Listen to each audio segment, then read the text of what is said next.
Allez, je vous propose tout de suite de poursuivre, oui, avec encore quelques news insolites. Et on y va avec celle-ci.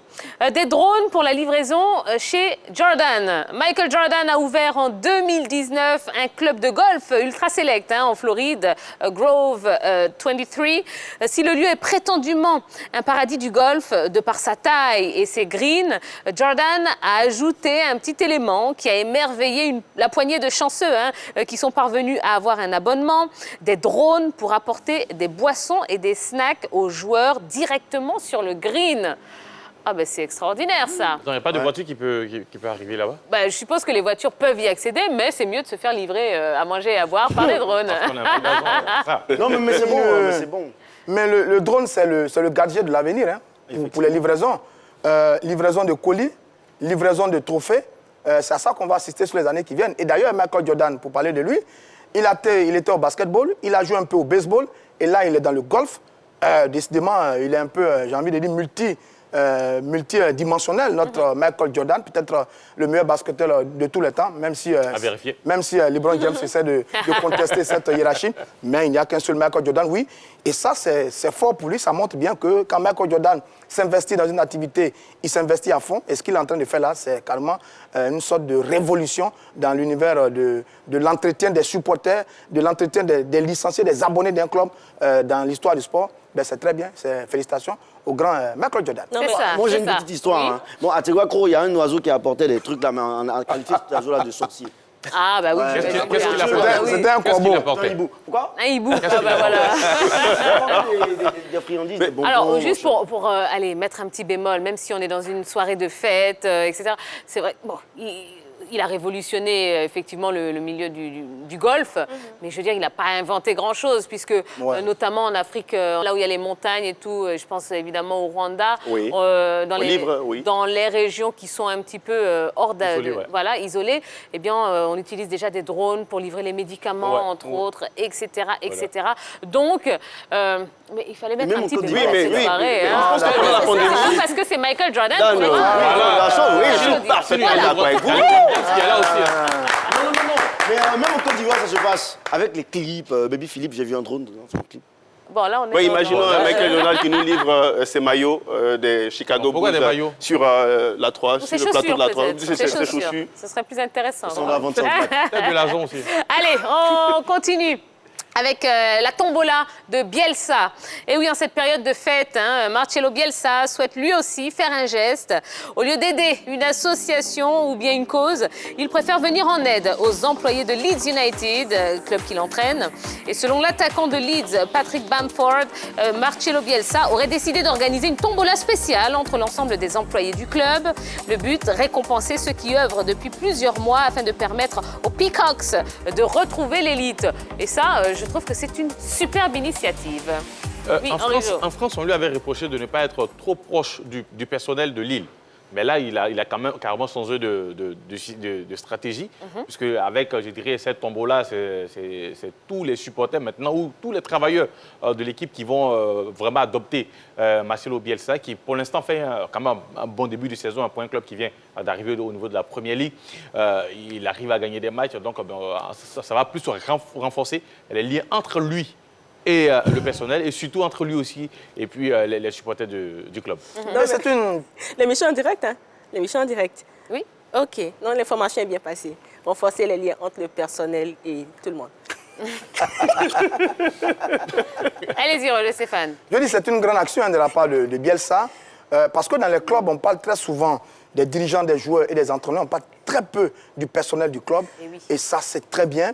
Et là, c'est un acte de reconnaissance aussi, parce qu'à Leeds, c'est lui qui a fait monter cette équipe du côté de la Premier League. Il est comme un héros et c'est très bien. Il partage cette joie avec cette équipe anglaise et nous, on est contents pour Bielsa. Bravo à lui.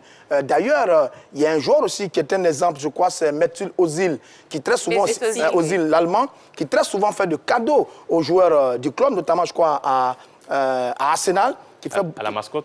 Voilà, qui fait beaucoup de gestes autour donc, des employés du club. Et c'est très bien de voir quelques grands acteurs penser à ceux qu'on ne voit pas toujours dans les différents clubs. Attendez, laissez-moi utiliser mon petit nouveau gadget quand même pour la saison 2021. Répétez après moi.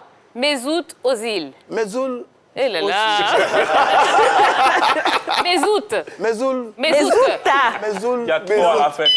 Vraiment. Allez, c'est pas grave. Vous avez une saison pour vous entraîner, Roger Stéphane. Allez, on poursuit. Proche de signer au Real, il est refusé dans l'avion du Barça. Situation surréaliste pour le joueur du Barça, Thomas Hurtel. Après la rencontre entre Anadolu Efes et le FC Barcelone en Ligue des champions de basketball, le club catalan devait officialiser le départ du joueur français Thomas Hurtel pour Fenerbahçe. Sauf que rien ne s'est déroulé comme prévu. Thomas Hurtel ne veut pas signer à Fenerbahçe et serait même d'accord pour rejoindre le Real Madrid.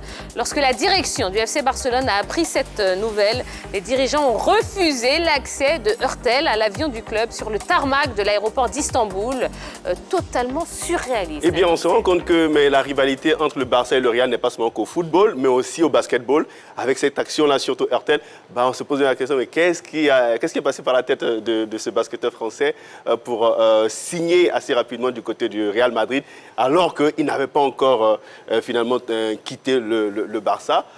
C'est une belle rivalité apparemment qui continue entre ces deux formations, quelles que soient les disciplines. Tout sauf le club rival. Tout sauf le club rival. J'ai un conseil à lui donner. Il sort de l'aéroport à pied, il prend un car et puis il va à Madrid, c'est fini. Voilà, s'il ne peut pas aller en avion, il va en car rapidement. La première de cette saison, la saison écoulée, la saison 2020, il tournait à 7,5 points par match. Très bon, le Français. Pour vous, c'est une belle rivalité. Pour moi, ça l'est un petit peu moins. Je suis désolée. Et alors, je vais me faire beaucoup d'ennemis, comme d'habitude. Tous les fans du Barça vont m'en vouloir, mais je trouve que le Barça est un peu trop habitué à ce genre voilà, c'est pas fair play. Et moi, j'ai en mémoire cette finale perdue contre l'Inter Milan en Ligue des Champions, où effectivement... En demi-finale. La demi-finale, pardon, face à l'Inter Milan, où les Milanais avaient gagné sur le terrain du Barça. Ils avaient allumé les jets d'eau assez rapidement de façon à chasser les joueurs de la pelouse. Je trouvais que c'était pas très, très fair play.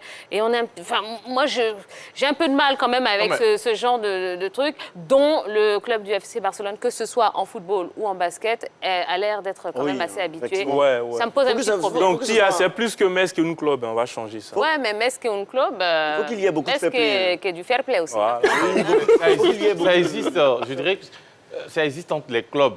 Aujourd'hui, moi, je ne peux pas en vouloir au Barça d'avoir refusé son avion à Thomas Hurtel pour se rendre du côté de Madrid. Attends, on ne va pas te transporter et puis aller jouer contre nous. William a quitté Chelsea pour Arsenal, il n'y a pas de problème. Attendez, il n'avait pas encore signé. Il était d'accord pour signer. Mais ce n'était pas encore fait. Donc, officiellement, il est encore un joueur du Barça. Donc, pourquoi le laisser sur le tarmac à Istanbul? Mais parce qu'il va le signer pour le rival. Vous parlez dans le trajet qu'il va décider de changer de club pour la signature de son contrat. Il va signer chez le rival.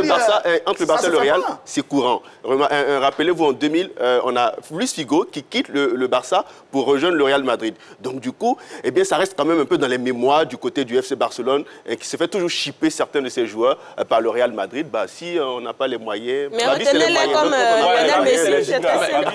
Carrément, Manchester et Liverpool quand même ne se change pas de joueur depuis 1968. Donc, vous voyez un peu à quel niveau se situe souvent certaines rivalités au niveau du sport, au niveau du football. Donc, moi, je comprends très bien. Non, mais sur ce fait-là, tout est déjà clair, c'est préétabli. On sait qu'on n'échange pas de joueurs. Là, il n'y a pas de souci. Mais du moment où on échange des joueurs, il faudrait être fair play. Ok, en fait, il faudrait que ça soit fair play comme la SEC Africa aussi. Parce qu'on voit des joueurs de l'Africa qui vont à la SEC, on voit des joueurs... C'est vrai. On a vu ça. Ah oui, il y a plein d'exemples d'ailleurs. Est-ce que le quart de l'Africa va refuser d'amener son joueur En tout cas, ça me fait un petit peu peur de vous entendre cautionner ça. Ça me fera peut-être réfléchir le jour où j'aurai peut-être envie de vous quitter. Allez, voilà, c'était notre deuxième dose de news insolites.